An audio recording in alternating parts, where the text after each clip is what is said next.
Bonjour à tous et bienvenue dans cette vidéo, je suis Lou, coach et entrepreneur. Voici une nouvelle vidéo sur l'astrologie et plus particulièrement le côté professionnel, carrière de votre thème. Ça a été énormément demandé après justement la partie amoureuse de la chose. Ça reste toujours un peu complexe, on va rentrer dans l'art quoi si vous voulez, donc si jamais vous êtes encore peu familier à l'astrologie, je vous invite à aller regarder donc mes vidéos débuter l'astrologie pas à pas, donc de la 1 à la 10 ou quelque chose comme ça, ou alors à aller dans la barre de description où je vous mets toutes les infos utiles et notamment les livres que je recommande de lire de Marie-Thérèse Deslongchamps. N'hésitez pas à aller jeter un coup d'œil si jamais vous avez envie tout simplement d'avoir un format papier sous les yeux.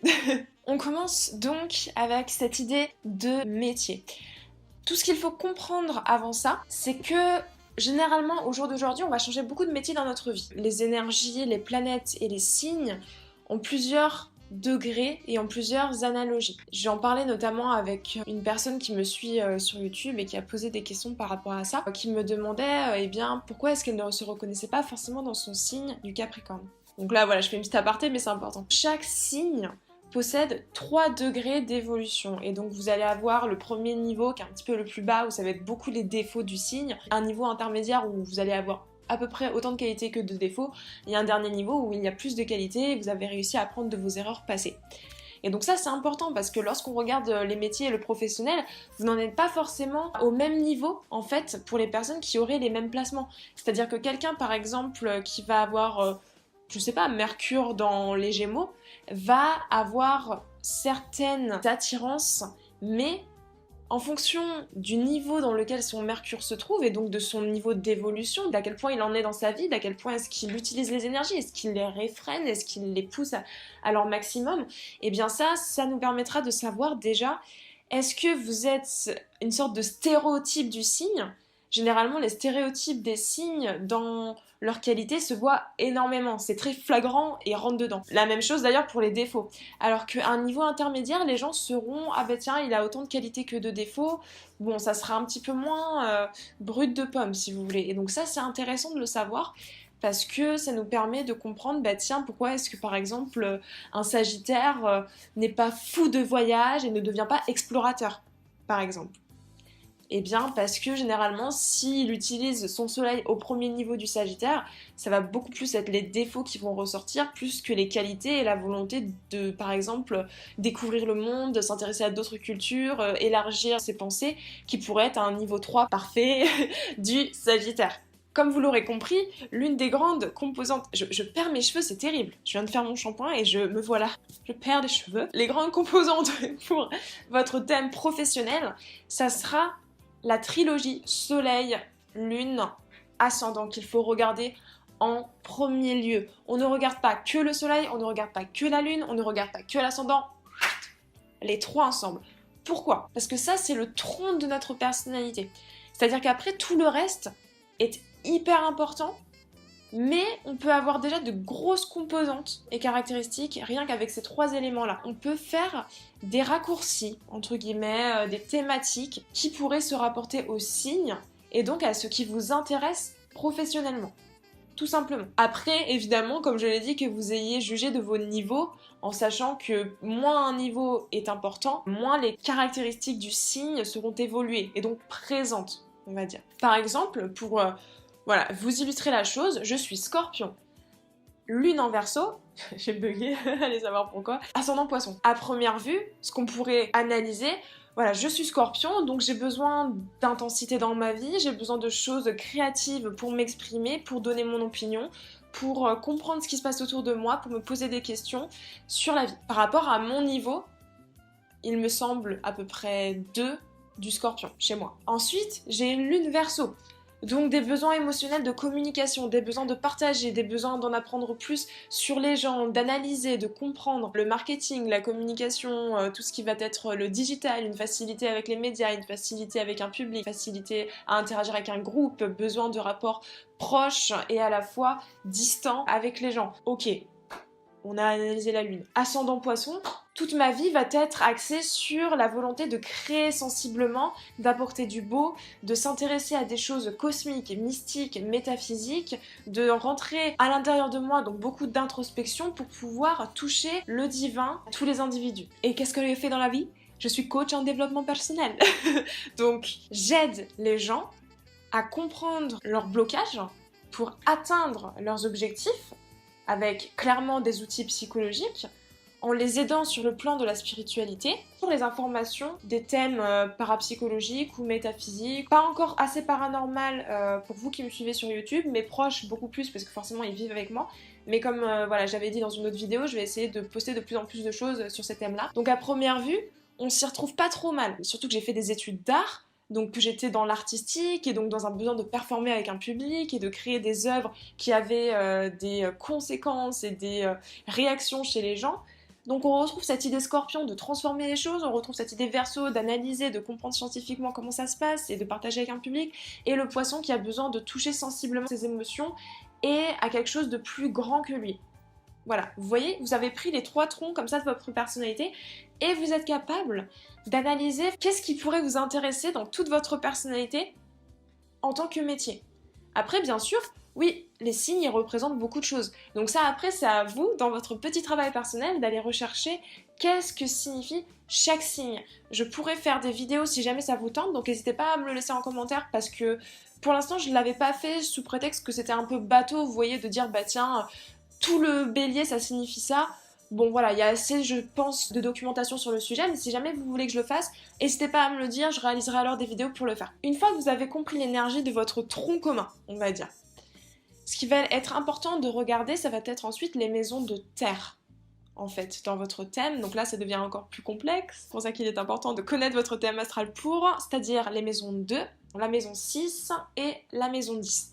La maison 2, pourquoi? Parce que on représente ce que vous allez léguer votre famille, c'est-à-dire vos valeurs, votre possessivité vis-à-vis des choses, ce que vous trouvez attirant d'un point de vue physique, très matériel, très terrien. C'est un peu, je dirais, ce qui va vous conforter matériellement dans votre vie. Et donc le signe sur la cupside, c'est-à-dire le début de la maison 2, va montrer ces attirances-là.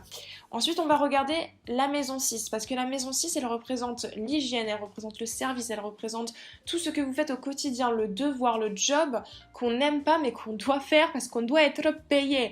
Et donc ça, c'est hyper important parce que c'est finalement comment est-ce que vous organisez votre corps, votre emploi du temps, comment est-ce que vous régulez vos tâches, puisque le job, généralement, est quotidien. Ça montre cette partie-là aussi.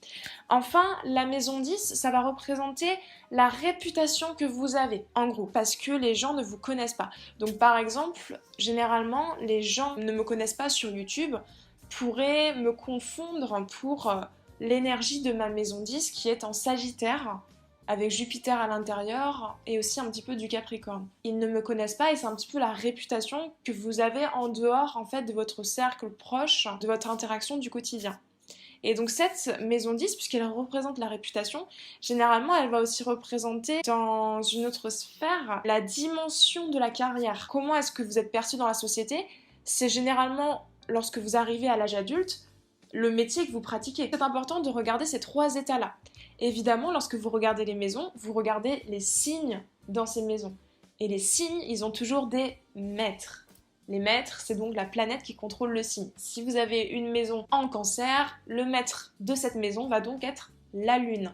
Lorsque vous regardez les maîtres des maisons, ils vont se trouver eux aussi dans d'autres maisons, ou alors peut-être dans la même maison, qui sait. Et ça signifie des choses. Ça nous permet d'apporter encore plus de détails. Comment est-ce que vous allez utiliser votre quotidien? Donc ça va montrer le signe, donc c'est-à-dire fondamentalement l'énergie qui va donner sa couleur à la chose, plus les planètes qui vont agir dedans. Et le maître va nous montrer dans quel secteur est-ce que vous allez utiliser en plus votre job. Est-ce que vous allez être dans les secteurs publics? Est-ce que vous allez être dans les secteurs privés? Est-ce que vous allez travailler de chez vous? Est-ce que vous allez travailler dans quelque chose d'humanitaire, vous voyez? Parce qu'on peut travailler dans un contexte artistique, donc ça va se montrer beaucoup par des signes de feu ou d'eau, généralement en maison 6. On peut avoir aussi le Gémeaux, aussi pas mal.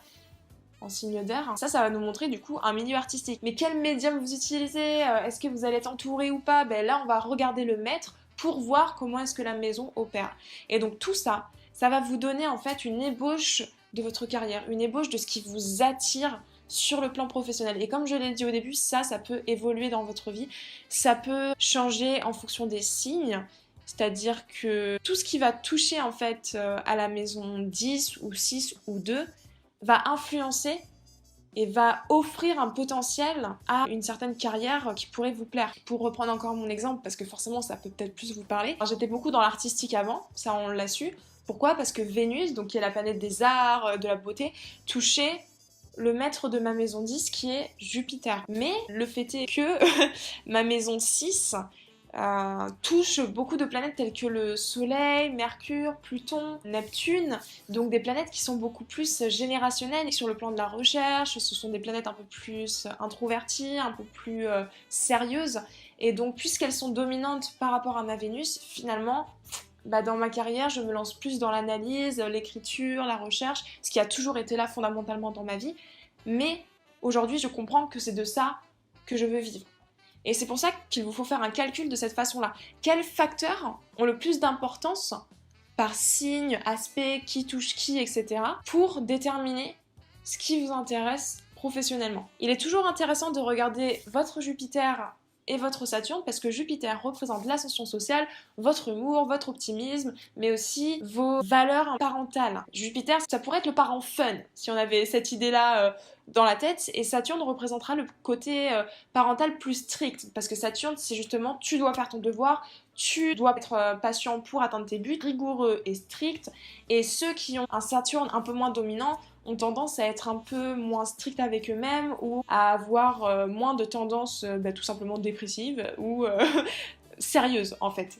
Donc juger de Jupiter pour l'ascension sociale et votre réussite est important, dans quels signes et quels aspects il fait, et votre Saturne pour voir quelle rigueur vous vous imposez, comment est-ce que vous regardez l'autorité, comment est-ce que vous la recevez. Il y a certains signes qui seront plus propices à avoir un travail en indépendant, d'autres préféreront un travail en tant que salarié, d'autres dans l'humanitaire, et donc ça on le voit vraiment par rapport à la force des planètes, par rapport à certains signes.